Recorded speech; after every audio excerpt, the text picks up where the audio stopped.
কেউ যদি আপনাকে কখনো প্রশ্ন করে জীবনে কি পেলেন কি হারালেন, আগের মতো উত্তর দিবেন না, আফসোস করবেন না, মন ছোট করবেন না। এখন থেকে একটু উত্তরটা ভিন্ন করার চেষ্টা করবেন।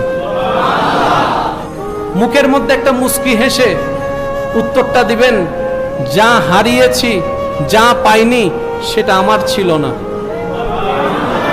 যা হারিয়েছি, যা পাইনি সেটা আমার ছিল না, আর যা আমি পেয়েছি তার যোগ্যতা আমার মধ্যে নাই।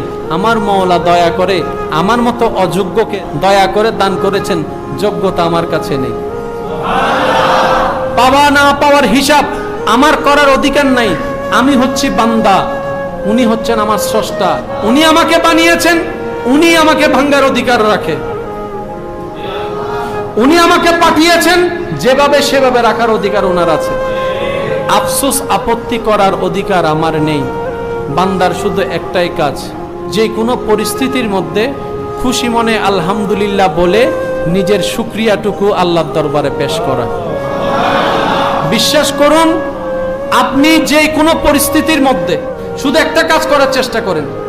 যে কোনো পরিস্থিতির মধ্যে আপনার পক্ষ হোক, আপনার বিপক্ষ হোক, মন খুশি হোক কিংবা নারাজ হোক, আজকে থেকে শুধু একটা কাজ করবেন।